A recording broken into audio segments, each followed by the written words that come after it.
Bom dia, meu irmão, minha irmã, você que está nos acompanhando. Estamos aqui ao vivo, agora são 6 horas e 38 minutos, manhã do dia 25 de setembro de 2024. Isso aí, estamos nos preparando, chegando já ao final do mês de setembro. Daqui a 3 meses estamos chegando no Natal também. Que Deus abençoe e derrame bênção sobre a sua vida nesse dia. A vida dos seus familiares, seus parentes, seus amigos. Seja abençoado na sua casa, seja abençoado na sua comunidade, juntamente com seus irmãos e amigos. Seja abençoado no seu local de trabalho. Seja abençoado em tudo o que fizeres e colocares a mão. Porque o Senhor teu Deus é aquele que te abençoa, guarda a tua entrada e guarda a tua saída. Hoje nós vamos falar aqui sobre o sétimo mandamento. E o sétimo mandamento está aqui em Êxodo, capítulo 20, versículo 14, que diz assim o texto: Não adulterarás. Bem, Senhor Deus Santo, vivo, poderoso, Criador dos céus e da terra. Pai, abençoa-nos, ó Pai, nesta manhã, e com Tua presença torna os nossos dias mais alegres, abençoados e prósperos, em nome do Senhor Jesus. Amém. O que é proibido no sétimo mandamento aqui? Vamos lá para Mateus, lá no Sermão do Monte, Mateus capítulo 5, versículos 27 e 28, que diz assim: Ouvistes que foi dito aos antigos, não cometerás adultério. Eu, porém, vos digo que qualquer que atentar numa mulher para a cobiçar, já em seu coração cometeu adultério com ela. Vocês lembram certa vez que chamaram Jesus porque queriam ver a reação de Jesus com relação à mulher adúltera. E todos levaram ela para um lugar próximo da praia, segundo o texto, e pegaram pedras para apedrejá-la. Mas os religiosos da época queriam uma posição de Jesus, para ver se Jesus iria contra a lei, contra a aplicabilidade da lei. E Jesus, sem falar nada, foi um caso isolado na Bíblia, pegou um graveto de madeira e começou a escrever no chão, para que todos lessem, sem ele expressar uma só palavra.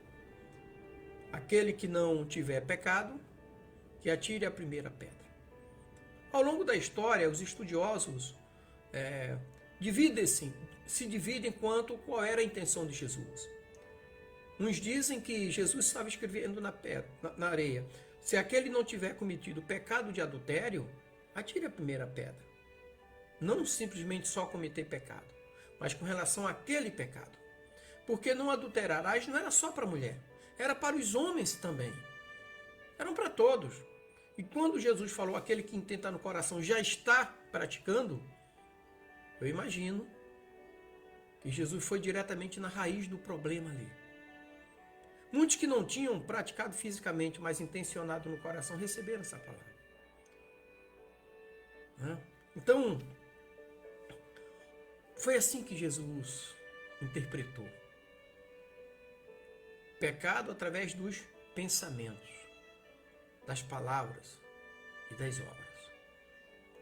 E quando fala-se de adultério, fala de atos de impureza. Pensamentos desejosos para tal, para fazê-lo. O olhar, aquele olhar de cobiça, que leva ao coração o desejo, a intenção de fazê-lo.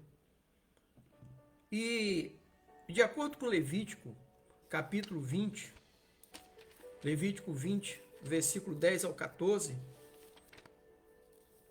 traz justamente a punição.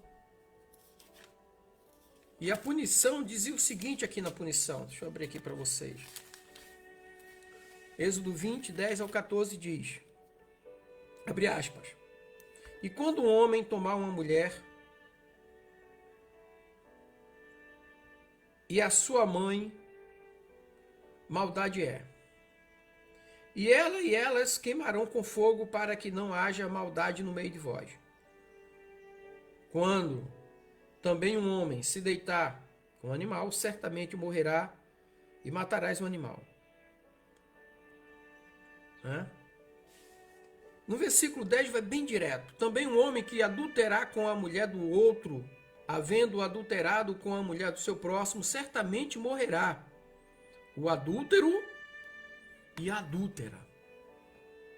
Pela lei, os dois morreriam.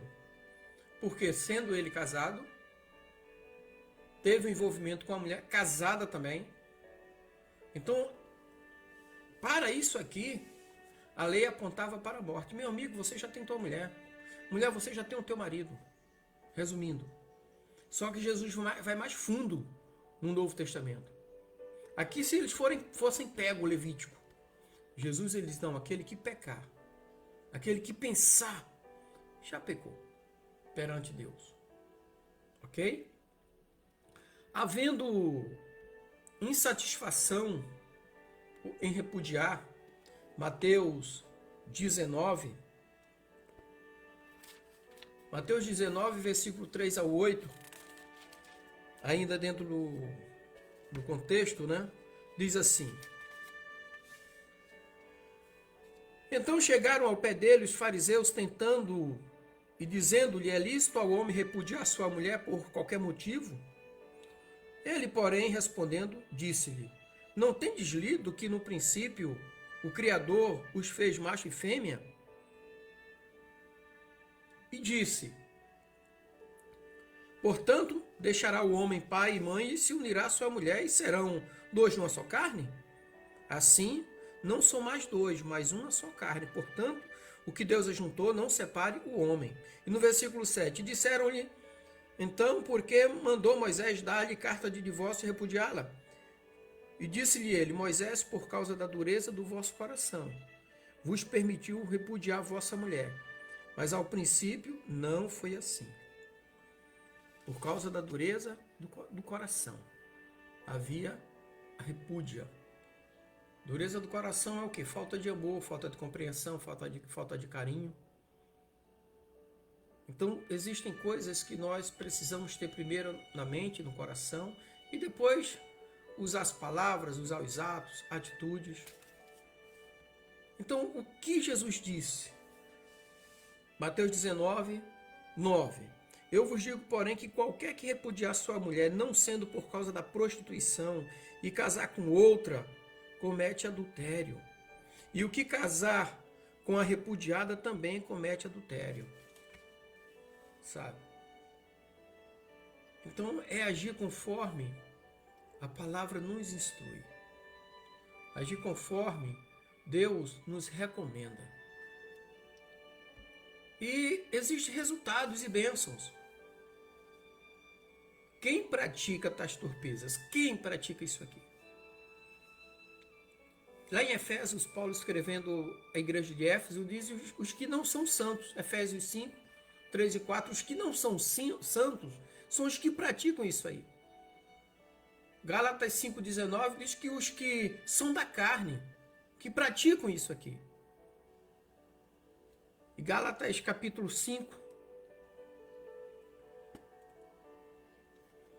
versículos 7 e 8, diz assim: Corrieis bem, que vos impediu para que não obedeçais à verdade. Esta persuasão não vem daquele que vos chamou. Essa intenção para fazê-lo, ou está fazendo, não vem da parte de Deus. Quando a gente pega todo o capítulo 5 aqui, que fala da conservação à liberdade cristã, isso nos instrui que nós podemos fazer tudo aquilo que a Bíblia diz que nós podemos fazer. E não fazer aquilo que a Bíblia diz que nós não devemos fazer. E em Efésios 5,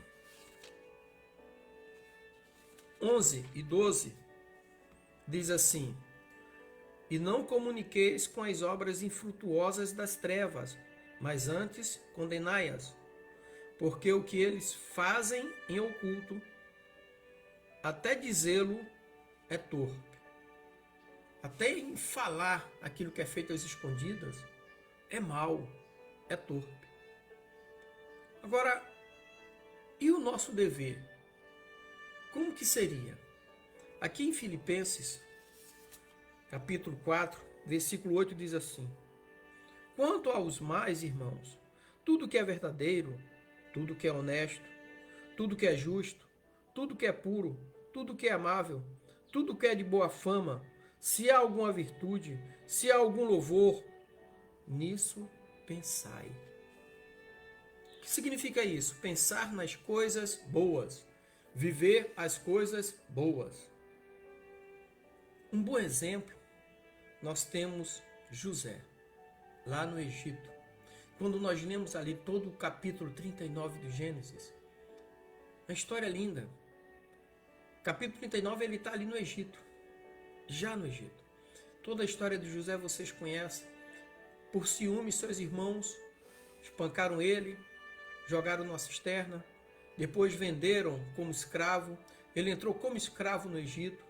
Por saber ler, escrever, ter uma boa aparência, um dos administradores do faraó, chamado Potifar, comprou ele e levou ele como escravo para trabalhar dentro da sua casa.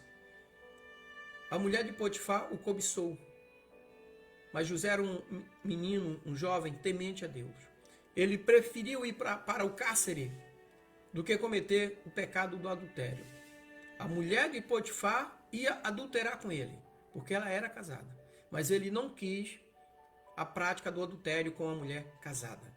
Ele preferiu pagar o preço com o coração no altar, do que sair do altar e abraçar as coisas do mundo. E por isso, Deus o honrou, o abençoou. Ele saiu da escravidão, ele saiu do cárcere para governar todo o mundo. Ele governou o Egito Alto e o Baixo. O faraó colocou o anel de autoridade num dedo de José. E abaixo de Faraó era José. E José alimentou todo mundo da sua época por causa das secas dos 7 anos. Deus honrou. A fé honra a Deus e Deus honra a fé. E Mateus 5,8, voltando aqui novamente para Mateus 5,8, para nós concluirmos aqui, diz assim um texto: bem-aventurado os limpos de coração, porque eles verão a Deus. Amém? Que Deus te abençoe, meu irmão, minha irmã. Que o Senhor derrame da sua bênção sobre a tua vida. Viva a proteção que é dada por Deus. Busque a Deus. Viver a palavra de Deus a cada dia é estar com o coração no altar. Que Deus te abençoe, meu irmão, minha irmã. Derrame bênção sobre a tua vida neste dia. Em nome de Jesus.